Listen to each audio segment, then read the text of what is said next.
علم نور ہے، علم نور ہے، علم نور ہے۔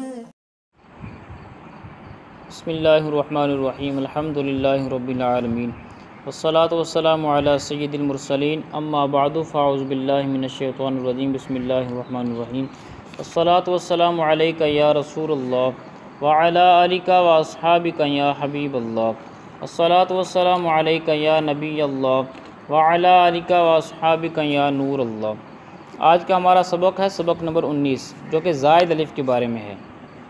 قرآن پاک میں بعض جگہ پر الف پر گول دائرہ بنا ہوتا ہے، آپ نے دیکھا ہوگا، ایسے الف کو زائد الف کہتے ہیں۔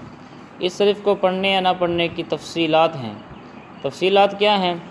ایک تو یہ ہے کہ یہ جو 6 کلمات ہیں آپ کو نظر آ رہے ہیں، یہ زائد الف کو وقف یعنی رکنے کی صورت میں پڑھیں گے، لیکن وصل یعنی ملا کر پڑھنے کی صورت میں زائد الف کو ان 6 کلمات میں نہیں پڑھیں گے۔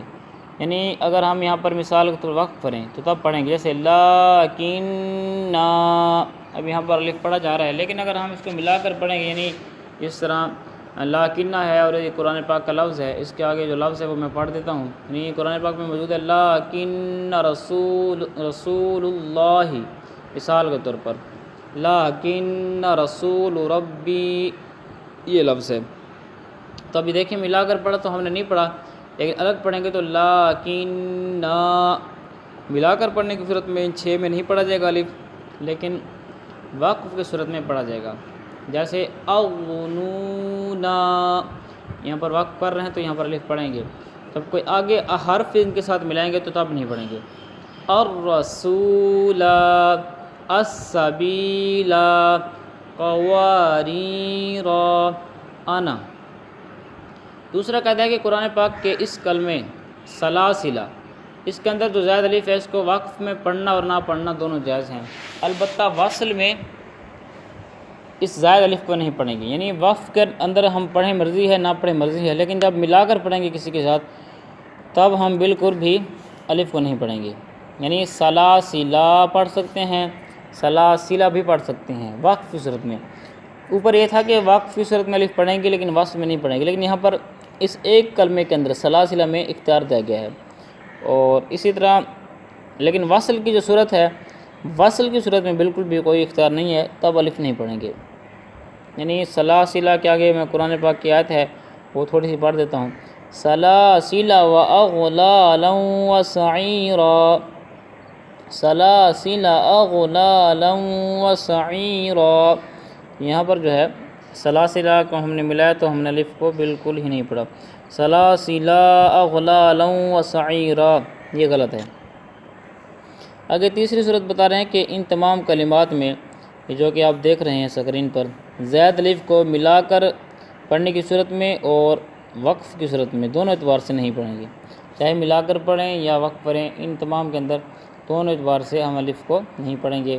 اوپر 6 کلمات تھے، کہتے تھے کہ وقف کی صورت میں پڑھیں گے الف کو، وصل کی صورت میں ملا کر صورت میں نہیں پڑھیں گے۔ سلاسلہ کے اندر وقف کی صورت میں اختیار تھا کہ الف کو پڑھیں نہ پڑھیں، لیکن وصل کی صورت میں بالکل بھی نہیں پڑھنا تھا، لیکن ان کلمات کے اندر چاہے وقف ہو یا وصل ہو دونوں اعتبار سے ہم الف کو نہیں پڑھیں گے۔ جیسے افامات، اب ہم اس کو افامات نہیں پڑھیں گے، یہاں پر جو ہے اس کو نہیں پڑھا جائے گا الف کو۔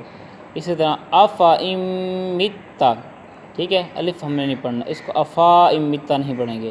اس طرح لا الی اللہ، لا الی الجحیم، لشیء ملئہ ان تبوء ولا اوضعوا لأذبحنہ، اب اس کو لا اذبحنہ نہیں پڑھیں گے، لا انتم، اس کو لا انتم نہیں پڑھیں گے، من نبائی، ٹھیک ہے، من نبائی، من نبائی، من نبائی، اس کو ہم نے من نبائی نہیں پڑھنا۔ وملئہم، اس کو وملئہم نہیں پڑھنا۔ ثمود، لتتلو، لن ندعو، لیربو فی، لیبلو، ونبلو، قواریر، اور اسی طرح چوتھا قاعدہ یہ ہے کہ یہ جو کلمات ہیں تمام کلمات کے لفظ انا میں زائد الف نہیں ہے، لہٰذا اس الف کو پڑھیں گے کہ یہ جو الفاظ آئے ہوں تو کوئی یہ نہ سمجھے کہ ان میں بھی الف زائد ہے، زائد نہیں ہے۔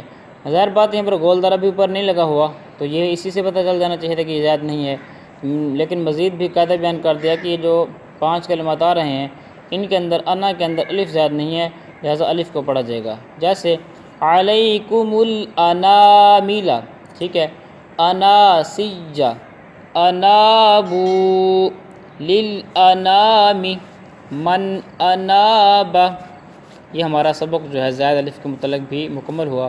اللہ پاک کی بارگاہ میں دعا ہے اللہ پاک ہمیں درست قرآن پاک پڑھنے کی توفیق عطا فرمائے، آمین بجاہ النبی الامین صلی اللہ تعالی علیہ وآلہ وسلم۔